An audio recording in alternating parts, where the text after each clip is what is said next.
presentar ahora a un hombre de la casa, a un amigo que lo conocimos previamente al Congreso, por lo menos lo que respecta a mí.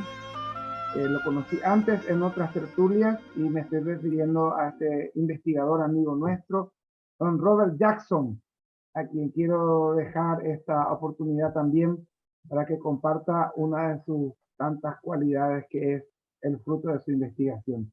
Don Robert, buenas tardes y el micrófono es suyo.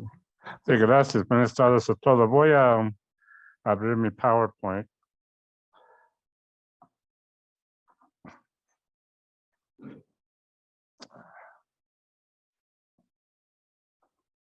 Listo.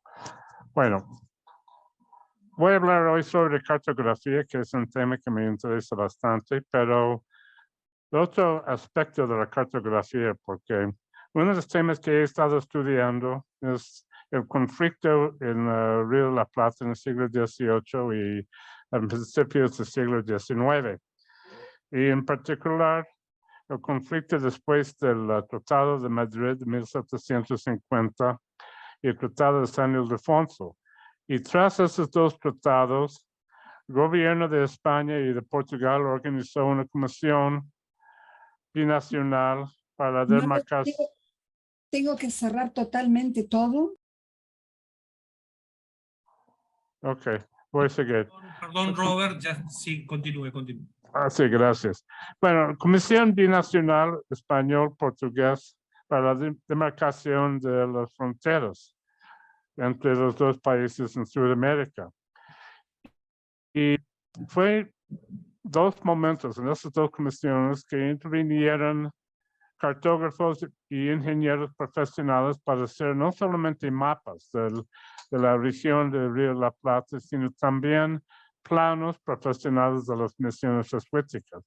Y voy a enfocar principalmente en este tema. Y voy a dar algunos ejemplos de la cartografía. Entonces, durante el siglo XVII y siglo XVIII, los jesuitas producían unos mapas que son maravillosos. Por ejemplo, aquí a la izquierda el mapa de los años 1730. Y este mapa se encuentra en la Biblioteca Nacional de Francia. Y este mapa de fines de los años 1740 que está en la Biblioteca Nacional de España.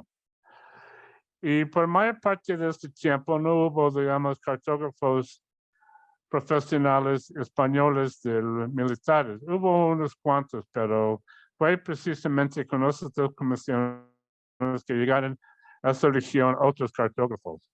Ese es un plano muy interesante que me gusta. Este también está en la Biblioteca Nacional de Francia.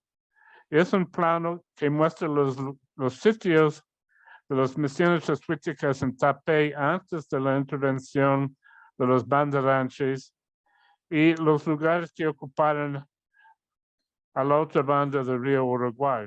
Y este mapa, esta es una copia francesa, porque en el siglo XVIII todos los cartógrafos copiaban los mapas uno del otro.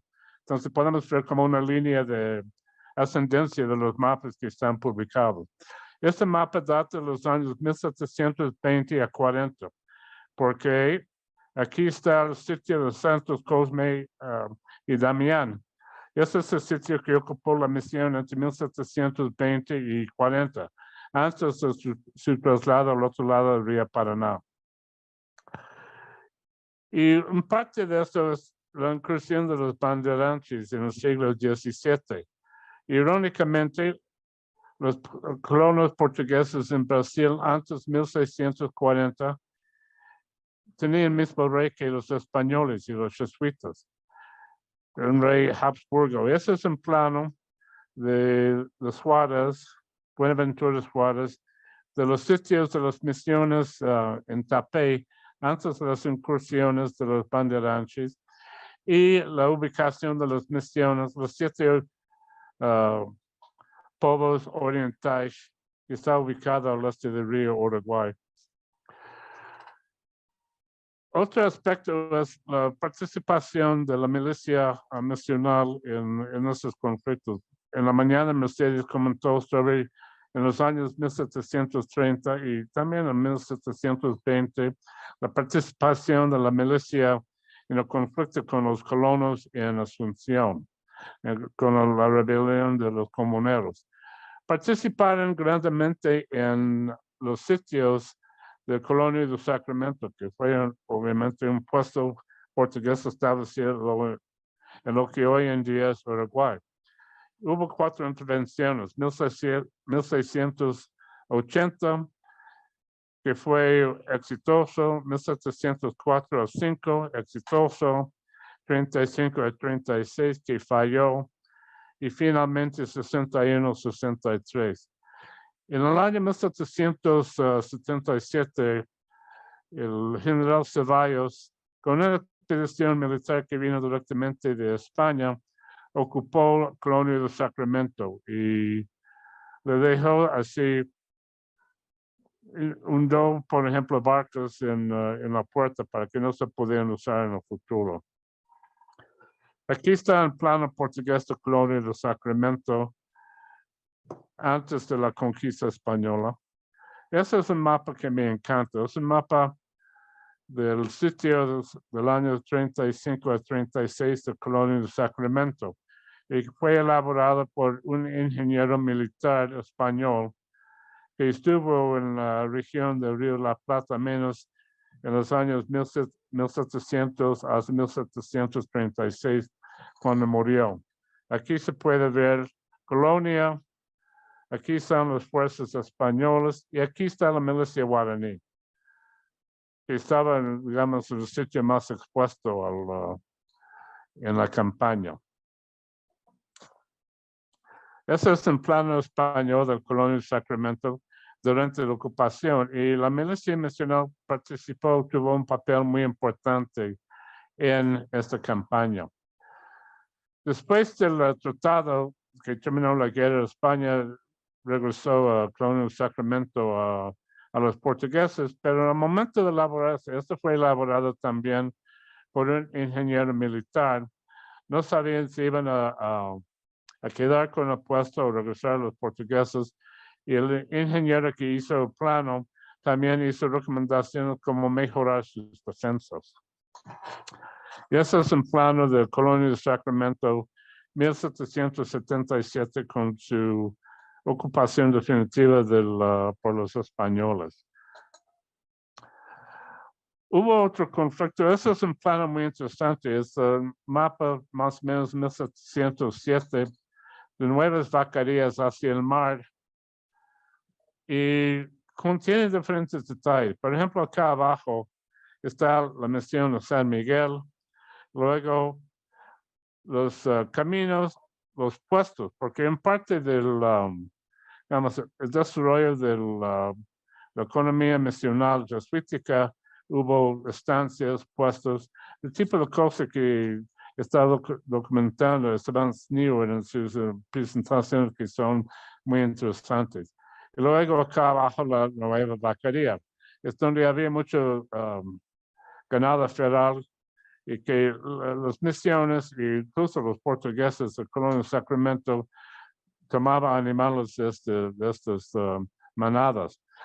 Este conflicto resultó porque, según los españoles y según los jesuitas, estas vaquerías eran de ellos, y los portugueses de Colonia del Sacramento, como una señora, estaba tomando animales de ahí. Y al mismo tiempo es una zona habitada por grupos no sedentarios como los charrúas, guanoas, minuanos, y los portugueses estaban tratando de usarlos para atacar a los españoles, incluyendo a las misiones. Este es un plano del Tratado de Madrid. Es un mapa español que fue enviado desde Buenos Aires a España más o menos 1759, que muestra la línea de Tordesillas, el territorio que ocupó los portugueses después del Tratado de Tordesillas, y los cambios territoriales que iban a ser según el Tratado de Madrid. Y eso es un plano portugués del mismo tiempo que muestra los cambios también en las fronteras según el tratado. Y después hubo la sublevación de los guaraníes en las 7 misiones orientales, y también incluía algunos guaraníes, centenares de guaraníes de estos pueblos de este lado, por ejemplo, los Chapeyú que apoyaron a ellos. Y aquí está el puesto de Santa Tecla, que tuvo un papel muy importante en la campaña, porque los fuerzas portugueses salieron de Río Grande do Sul y hacia acá, y los españoles de Montevideo y reunieron acá en Santa Tecla. Eso obviamente es el mapa de José Cardiel, que propuso, digamos, unos cambios territoriales diferentes para no interrumpir el funcionamiento de la economía misional. Ok. La primera comisión portuguesa española para marcar las fronteras. Y ese es el punto que quiero enfocar. Hay planos, más bien, con la presencia de estos cartógrafos y ingenieros militares, dibujaron planos profesionales de las misiones jesuíticas. Y esos planos son los únicos planos de misiones jesuíticas, digamos, profesionales en todas las Américas, de América Española. Y eso es un pequeño detalle. De aquí a este lado, de la izquierda, este plano de San Miguel está en un diario de los portugueses que participaron en la comisión. Aquí al lado derecho es este plano, el segundo plano más conocido de San Miguel, que está en un portafolio de planos o mapas preparado por los portugueses y que representaba la campaña contra los guaraníes, etc. Un detalle muy interesante. Aquí está el puesto de Santa Tecla. Hay muy pocas representaciones visuales de esos puestos jesuíticos. Aquí está Santa Tecla, perdón, la capilla y otros edificios relacionados. Entonces, esos son dos de los planos profesionales. Este es muy conocido, ese plano y la carta de un jesuita que describió, digamos, el plan urbano típico de una de las misiones jesuíticas guaraníes. Y ese es el plano que él juntó, pero este fue basado en otros mapas que prepararon miembros de la Comisión Binacional después del Tratado de Madrid, como dice acá abajo, que está basado en el trabajo de la Comisión. Y ese plano de la región fue elaborado en 1766 también por un cartógrafo español que estaba trabajando en la Comisión Binacional. Está ubicado en una biblioteca en España. Entonces, aquí están las misiones guaraníes y aquí están las misiones de chiquitos en el este de Bolivia. Y otra área del conflicto fue Río Grande do Sul, desde los años 1730 hasta el año 1777. Y los guaraníes no participaron tanto en esas campañas, pero voy a incluir en los planos. Este plano aquí de la izquierda es el primer plano del pueblo que establecieron los portugueses en Laguna de los Patos, en Río Grande do Sul. Es más o menos crudo. Ese es otro plano portugués de la misma región, que es un poco más profesional, un poco más detallado.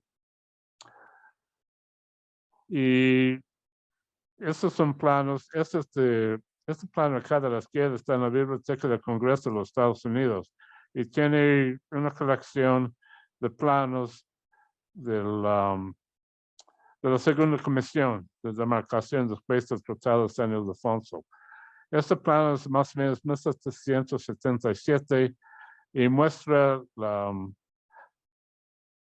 profundidad de la Laguna de los Patos, y aquí está el asentamiento portugués y más importante, las defensas. Aquí, por ejemplo, en la entrada. Y ese otro mapa también muestra las defensas.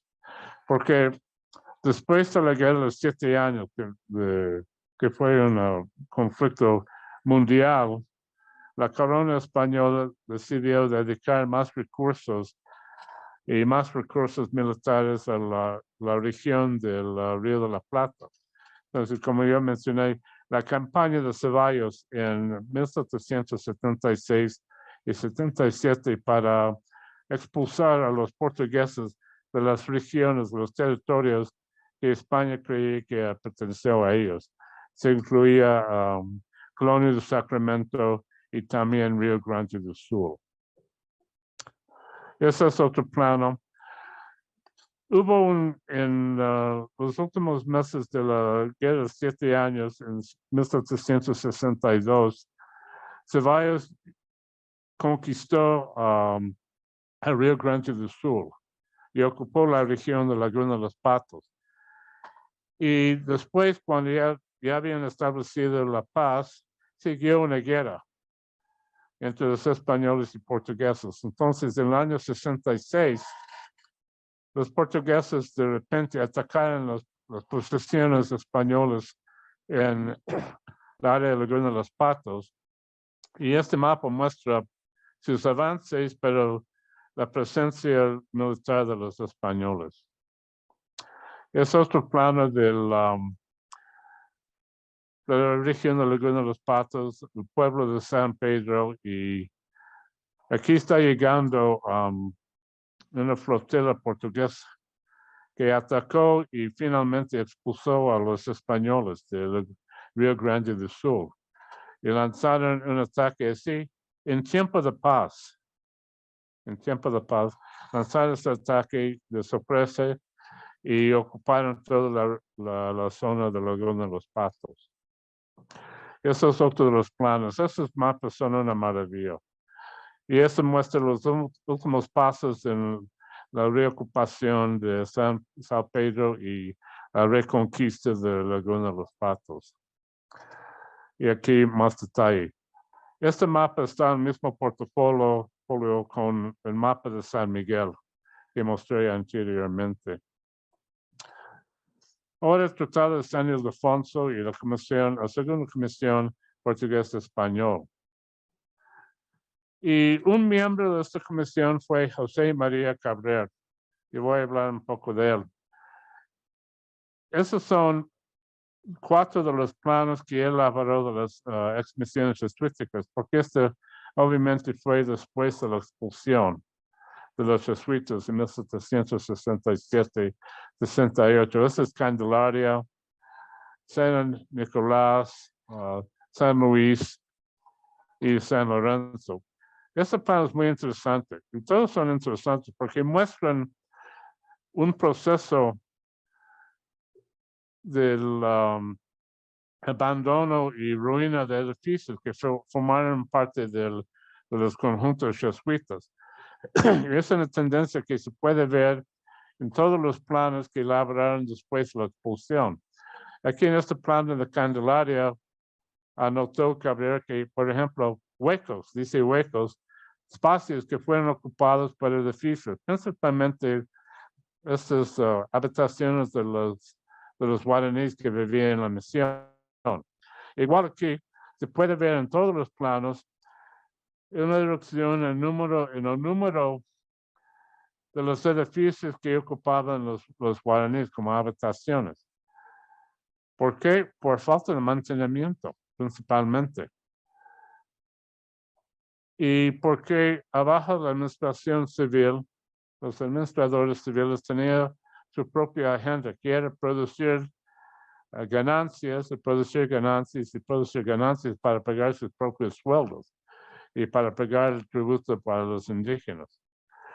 Entonces, esos planos, que son muy detallados, están mostrando el proceso de deterioración de los conjuntos que habían dejado como 20 años antes los jesuitas. Y es un proceso, como dije, que siguió años después de esos planos. Aquí están los datos de Cabrera. Nació en Barcelona en el año 1761. Su padre era un ingeniero militar. Estudió ingeniería en la Academia Real de Barcelona.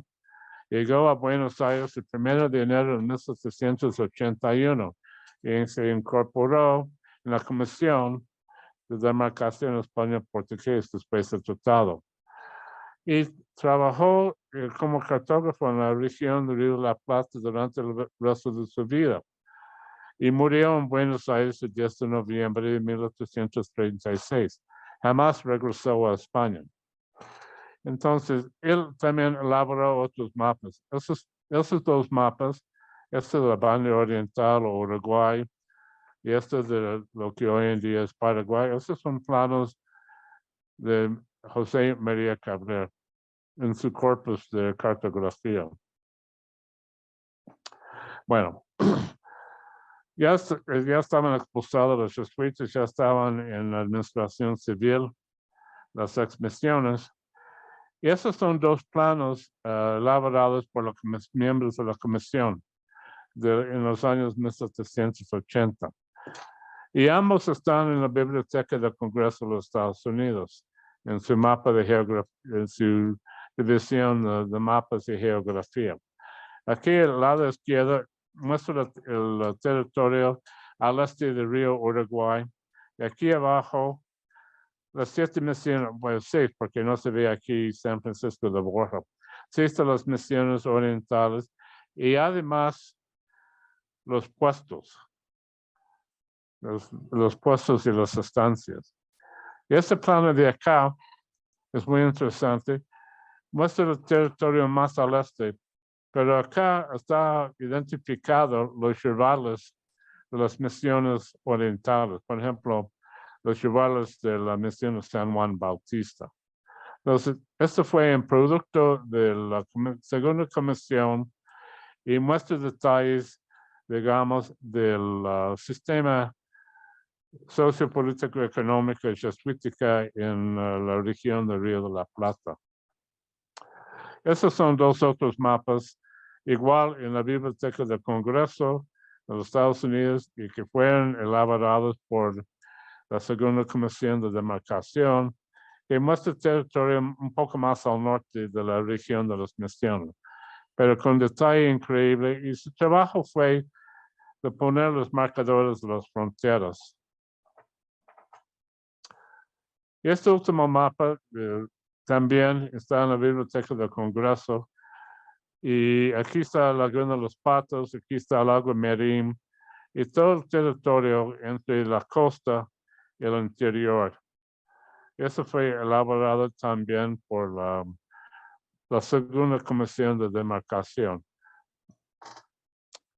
Y este plano, igual en la Biblioteca del Congreso de los Estados Unidos, es un plano que muestra, las 6 misiones jesuíticas, incluyendo las misiones de Tarima, San Joaquín y San Estanislao. Y aquí está el detalle, la región de las misiones, aquí está el río Tebecuarí, y los sitios de las diferentes misiones. Y esto fue elaborado también por los cartógrafos de la Segunda Comisión. Bueno, este mapa es muy interesante. Está ubicado en el Archivo General de las Indias y es del año 1801. Es decir, el año en que el gobernador de Río Grande do Sul atacó y ocupó las 7 misiones orientales y definitivamente las incorporó en territorio del Brasil. Y ese es un documento, digamos, como esos documentos que tenía Trump en su casa, de alta seguridad. El documento fue un informe enviado al Concilio de las Indias para su mayor información sobre lo que había pasado. Y aquí muestra el territorio que había ocupado los portugueses en esta campaña en 1801.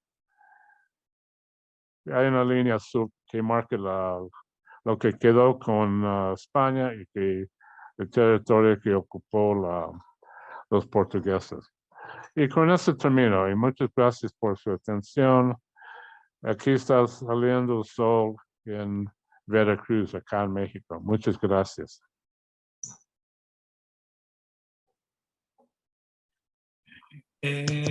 Gracias, Robert.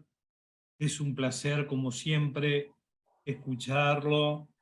La verdad es que a mí me sorprende, lo hemos hablado en privado, el acceso a tanto material, a tanta documentación. Justamente a eso hacen un poco referencia las consultas que vienen del chat, de dónde, si estos mapas están publicados o dónde se pueden conseguir, y esto no se consigue en la librería, ¿no es cierto, Robert? O sea, esto es mucho tiempo de investigación y muchos fondos documentales, muchos repositorios, mucha investigación que seguramente hay que recurrir. Pero has compartido aquí en el chat varios documentos que nosotros vamos a ir transmitiéndole a la gente que nos pide algo de información. Isabelino. Más que agradecer a Robert, como siempre, por esta primicia, ¿no?, que nos trae también él.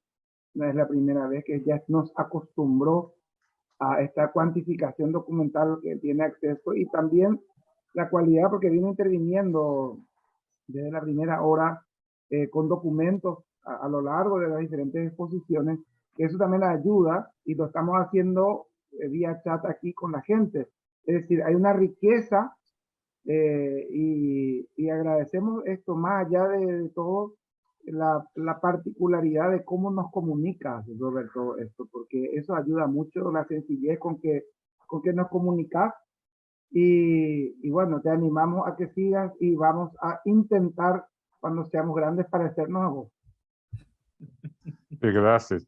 Bueno, para responder a los comentarios de Carlos y también Isabelino, he publicado varios de esos mapas en un libro que publiqué en 2019 sobre el conflicto regional y las misiones jesuíticas, en un artículo que publiqué el año pasado que compara la cartografía de la Río de la Plata con el conflicto y la cartografía de México. Yo creo que antes de terminar el día puedo agregarla aquí al chat.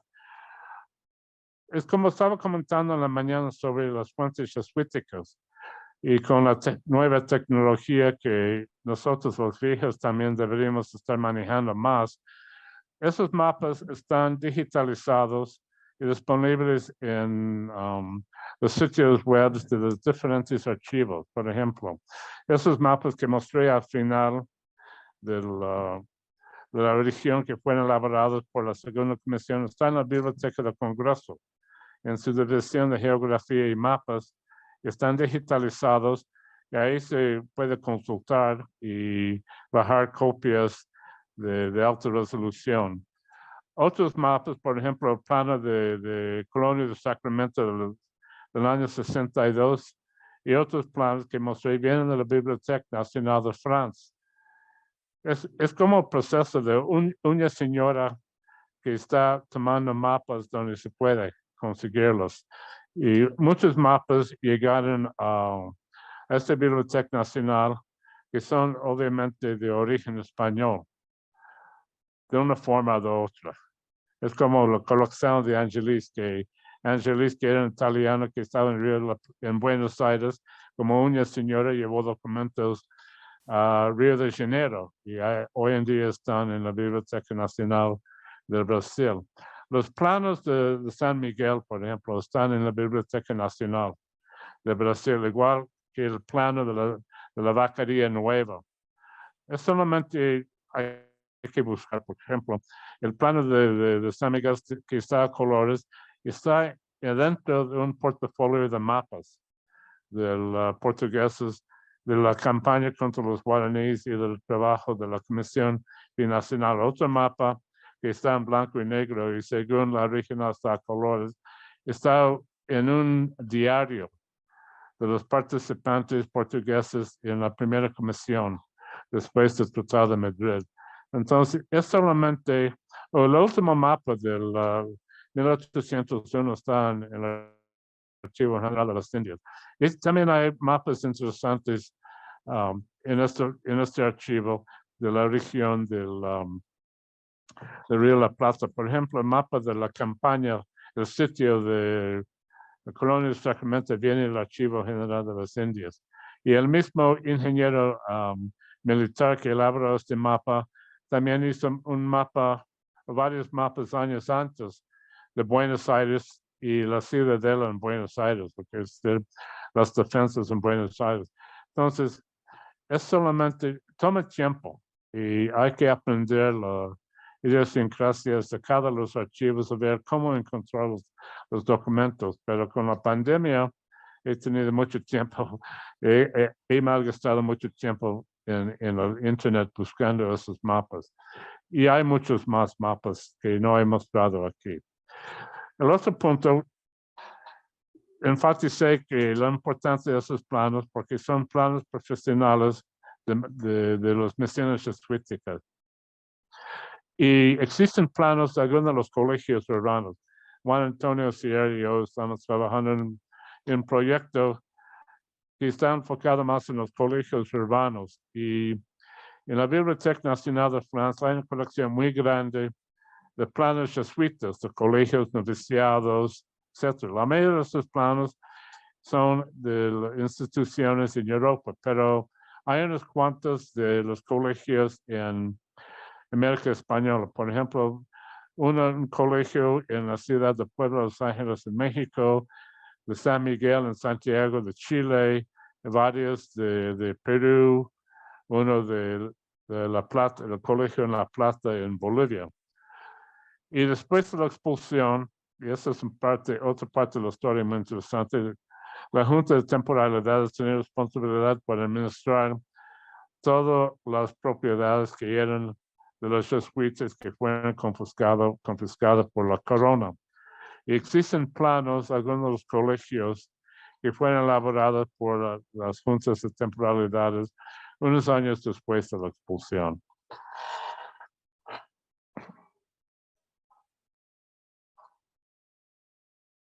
Sí, doctora Mercedes, sí, doctora. Quería hacerte una pregunta, Robert, para alguien que trabaja con las cuestiones militares, de las milicias y de la guerra en la frontera. ¿De qué manera uno puede interpretar o utilizar estos mapas disponibles? No sé, en tu trabajo, donde ha sido publicado, me gustaría leerlo, tu libro también, pero dame así una pauta, una línea de cómo trabajar los mapas si uno no es un especialista cartógrafo, si no le interesa, más vale el tema de la guerra, y los mapas serían como un complemento. ¿Qué se puede sacar de información de los mapas? Pues luego te mando los datos.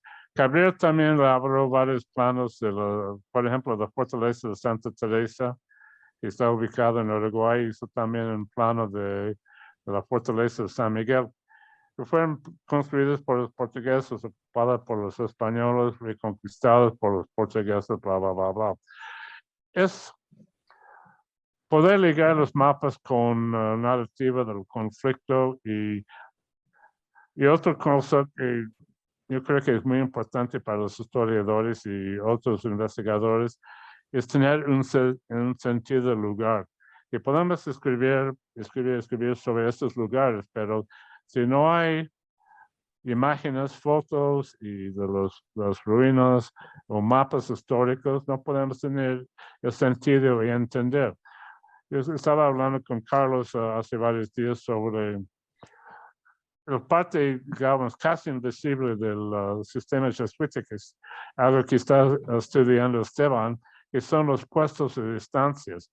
Pero hay mapas que muestran la ubicación de esos puestos y estancias, unos que son más detallados que otros. Por ejemplo, el mapa de Tadeo Ennis, de las tierras de San Miguel, y otro de las misiones ubicadas al este de Río Uruguay. Y esos mapas también tienen ubicados los puestos y estancias. y las mejores en las estancias. ¿Los caminos eran importantes marcarlos en los mapas? ¿Perdón? ¿Los caminos, las rutas, eran importantes? Sí, claro, porque, digamos, el trabajo de la comisión de demarcación no era solamente de poner los marcadores de la frontera, sino también para conocer este territorio. Es muy irónica, porque, por ejemplo, la área que hoy en día es Uruguay, la banda oriental, fue habitada por esos grupos no sedentarios. Y hay un estudio que fue publicado en inglés hace varios años que trata del trabajo de las dos comisiones. Y cuando la primera comisión empezaba a salir de Montevideo y ir rumbo adentro, tenían que pedir permiso de los líderes indígenas para entrar a su territorio. Entonces, según este era el territorio que perteneció a España y Portugal, estaban poniendo la frontera para decir, esto es mío, esto es tuyo, etc. Pero el proceso más importante no era de marcar la frontera, sino de conocer el territorio y después dominarlo, porque ni España ni Portugal dominaban la mayor parte de este territorio. En ese tiempo, hasta el siglo XIX. Perdón, Robert, para hacer un aporte a la doctora Mercedes. Hay muchas cosas referenciadas en los mapas, pero respecto al tema de lo que interesa hilar finito con misiones jesuíticas, se consideran algunas cosas que son muy puntuales. Una, las cosas referenciales, accidente geográfico, 3 cerros en el medio de una planicie, una elevación de piedra muy llamativa, como una cuestión referencial. 2, el tema de reabastecimiento. O sea, estos puestos y estos oratorios ubicados a través del territorio para el tema de la logística de reabastecimiento. Pero 3, más que los caminos, los pasos. Está lleno de accidentes geográficos complicados. ¿Cómo cruzaban el río Uruguay? ¿Dónde se podía cruzar el río Uruguay? ¿Dónde se podían cruzar los esteros? Y todos los pasos, todos tienen nombre. Exactamente. En algún momento, por alguna toponimia guaraní, o una referencia guaraní, o por la gente que vivía en el lugar. Y sabe que esos pasos se siguen usando el día de hoy, porque fueron el lugar por donde se trazaron los posteriores caminos. Por ejemplo, el camino que iba desde Yapeyú a Santa Fe es el mismo camino por donde después vino Belgrano, y es el mismo camino que después usó el ferrocarril. Es el mismo trazado. O sea, entonces, lo importante que era identificar en el momento, y obviamente eran unos cartógrafos y unos estrategas de aquello. Perdón, Robert, por la intromisión y el aporte. No, no hay ningún problema, porque levanto otro tema muy interesante. Finalmente, ¿quiénes fueron que conocieron muy bien ese territorio? Los indígenas. Los caminos eran caminos indígenas, que después adaptaron los jesuitas, que después de la expulsión de los jesuitas eran caminos militares, después de ferrocarriles. Hace varios años estaba trabajando en un proyecto de un video sobre una de las misiones de California, de San Gabriel, que está por Los Ángeles. Y el mismo proceso ocurrió. Existían estos caminos indígenas, que fue, digamos, las rutas más importantes. Los mismos caminos usaban los españoles y después los mexicanos. Después los mismos caminos los ferrocarriles. Pero finalmente es conocimiento geográfico indígena. Y como estaba diciendo, los cartógrafos que trabajaban las dos misiones, estaban conociendo por vez primera mucho de su territorio. Y en parte muy importante de su trabajo era documentar todos esos detalles, por dónde podían cruzar el río, etcétera, etcétera, para después ver si los españoles y portugueses podían dominar esta región. Entonces, finalmente es conocimiento indígena. Esos mapas reflejan lo que los indígenas enseñaban a los cartógrafos y ingenieros. No hay otra cosa. Abelino. Sí, nada más para agregar un poquitito ahí. En una de las cartografías antiguas aquí de finales del 1800, pero recopilada de las misiones jesuíticas, dije aquí un paso, haciendo referencia a lo que dice Carlos, y voy a decir el nombre en guaraní, y que se llama Guaycurú Paso. Hay que tener en cuenta que para el mundo guaraní ahí está, en particular, entre uno y otro grupo, esta dificultad de no llevarse bien entre el grupo, especialmente la animadversión que había contra el mundo guaycurú en relación al guaraní. Entonces, está en clave de que ese es un paso muy complicado. Entonces, está en el mapa, se puede pasar, pero es un paso no tan fácil de cruzarlo, el Guaycurú Paso. Por ejemplo, amén de la cita que están haciendo allí para que se entienda la referencia, que tiene mucha cuestión antropológica a su interior, ¿verdad? Entonces, eso para que aportemos un poquito más. Y nombres también. Yo estuve observando, mientras que después de tu presentación ahí, doctor, interesantes los nombres como los sonidos. Por ejemplo, la guturalidad fue cambiando con alguna I mayúscula para representarla, que yo la pronuncio en guaraní, ¿verdad? Y también, y cómo fue variando un poco algunas de las palabras y otras se conservaron. Por ejemplo, he visto en uno de tus mapas que hace referencia al Atingú, que está frente a aquí, lado paraguayo correntino, que compartimos sobre el río Paraná. Y en ese sector está el río Arroyo Atingú. Y es una isla en realidad. Y esto mismo está conservado tal cual y tiene su explicación hoy y su sentido también. Entonces, son cosas muy interesantes que nos pueden ayudar no solo a ubicarnos, sino a pensar en esos espacios geográficos y de la denominación que nos pudo. Hay que recordar que esta cultura guaraní es una cultura concreta, nombra lo que ve, y por lo tanto ese accidente está nombrado ahí geográfico o eso que aconteció en ese sitio. No hay nada de filosofía, es bien concreto. Pero, claro. Perdón, un aporte más, no solamente desde el tema de los accidentes o el trazado, la logística, sino también desde el tema antropológico. El hecho de marcar goanes, minuanes, charrúas, identifica con el tipo de personas que se iban a encontrar, algunos belicosos, otros amistosos, otros identifican un tipo de territorio también. O sea, la conjunción de todos estos mapas era lo que daba la interpretación del lugar. Sí, exacto. Quiero comentar basado en que decía Isabelino. La semana pasada un colega de California que trabaja con la historia de la población indígena de la región de San Diego me hizo una pregunta sobre la transcripción de un nombre de una aldea del grupo indígena Kumeyaay, que era la población indígena de la región de San Diego. La pregunta no era dónde está ubicado, sino cómo el misionero franciscano español trató de traducir el nombre de un idioma que seguramente no entendió muy bien. Y el asunto de los idiomas también es algo muy fundamental para entender el proceso de evangelización de las misiones.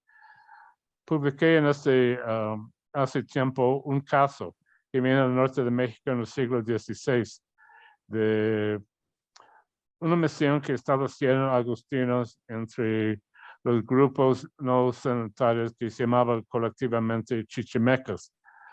Y el misionero agustino se llamaba Santa María. Había pasado tiempo primero en la frontera de Michoacán.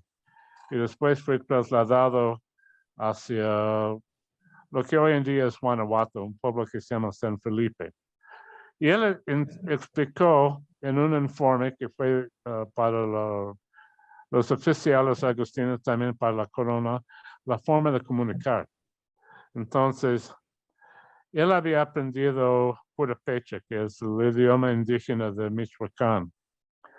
Y dice que tradujo de español o latín a purépecha. Luego, el grupo indígena chichimeca se llamaba guachichiles. Y según él, había unos guachichiles que hablaban algo de purépecha. Entonces, podemos ver la forma de comunicación de español o latín a purépecha. Y luego, esos guachichiles que entendían algo de purépecha, traducía esto a su propio idioma. Y jamás vamos a saber lo que estaban diciendo. Si estaban traduciendo fielmente o si estaban tomando el pelo de los misioneros y diciendo otras cosas. Pero el problema del idioma es fundamental también para entender el proceso de evangelización.